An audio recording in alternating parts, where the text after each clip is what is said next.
Hello everyone, দিনটা ছিল সরস্বতী পুজো। মার শরীরটা খারাপ থাকায় আমি আগের দিন গিয়ে ঠাকুর আর পুজোর সব সামগ্রী নিয়ে এসেছিলাম।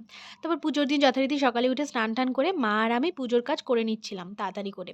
কারণ পুরোহিতের আজকের দিনে বড্ড ডিমান্ড। একবার ফিরে গেলে আর পাবো না। এটা হলো আমার ওওটিডি, সরস্বতী পুজো আর শাড়ি না পরলে হয়? তারপর অঞ্জলি দিয়ে চলে গেলাম কলেজে। এখানে ঠাকুরটাও খুব সুন্দর করেছিল। তারপর চলে এসেছিলাম পাশে একটা স্টলে। এখানে মোমো, তারপর কন্টিনেন্টাল ফুডগুলো ভীষণ ভালো বানায়। তো মোমো খেয়ে তারপর আবার কলেজে গিয়ে একটু আড্ডা মারলাম সবাই মিলে। দেন চলে গেলাম লাঞ্চ করতে আবাদে। যদিও ওটা লাঞ্চ টাইম ছিল না, প্রায় ৫টা-৬টা বাজে তখন। আবাদের একটু লাইন থাকায় ওয়েট করতে বলায় টাইম পাস আর কালেকশন দেখতে চলে এসেছিলাম বাজার কলকাতায়, একদম পাশেই। তারপর ফাইনালি ঢুকলাম।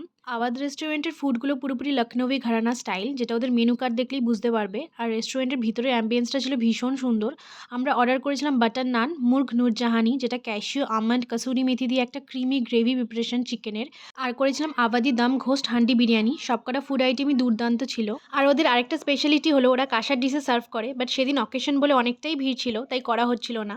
And this is Sangeeta's bite, অল্প আলু, অল্প মাটন আর একটু রাইস। উফ, জমে গেছিল। তারপর আর কি পেট পুজো করে চলে এলাম বাড়ি।